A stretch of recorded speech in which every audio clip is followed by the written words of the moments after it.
Good evening, folks. My name is Rick Freeman. I'm the Police Chief of Davison Township Police Department, and just wanted to hold this quick briefing to give everybody an update of where we stand.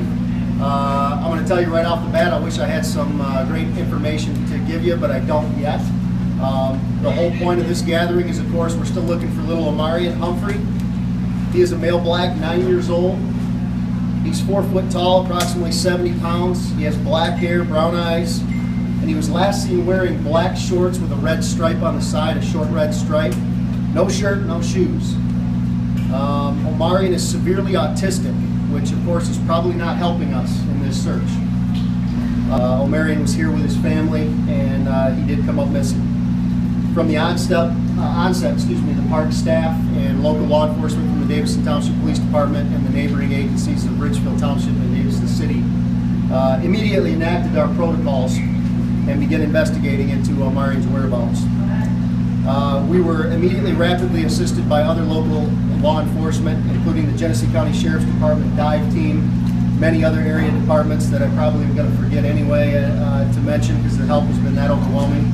And notably, the Michigan State Police helicopter with the infrared capabilities was in the air for over 5 hours yesterday, helping us search some of the most thickly wooded areas. Today, the Genesee County Sheriff's dive team has been joined by the Lapeer County Sheriff's dive team as well. Immediately after enacting all the law enforcement resources and the staff resources, these teams have been overwhelmed with the support from this community, and especially outside this community. What you see right now is a massive coordination between several search teams: the Genesee County Area Search and Rescue Team, the Midland County Search and Rescue Team, and the Kent County Search and Rescue Team. It's my understanding the Calhoun County Search and Rescue Team is currently en route as well. And that, of course, doesn't count all the multitudes of civilian volunteers that we've had.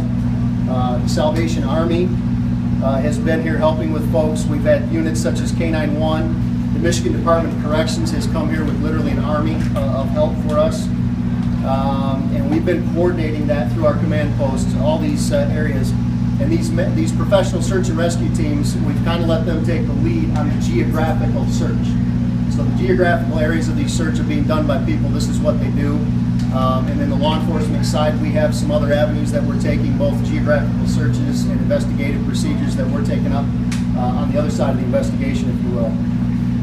We've also been helped from people. So far, we have people on scene from the National Center for Missing and Exploited Children, the Michigan Volunteer Defense Force, again, all being coordinated through this massive effort, and it's just overwhelming to see this community support.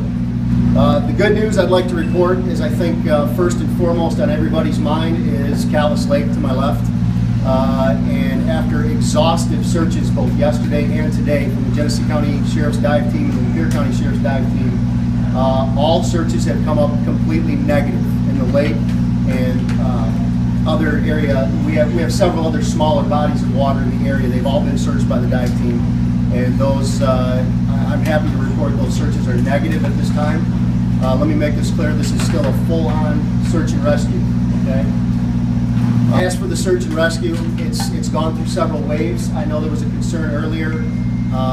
Some folks were confused on how that happens, and there are a lot of protocols in place. And trust me when I say there's a clear, concise system to this, what we're doing here. So if some folks have found themselves searching probably exhaustively, and other folks you might have been standing around a little bit, please bear with us.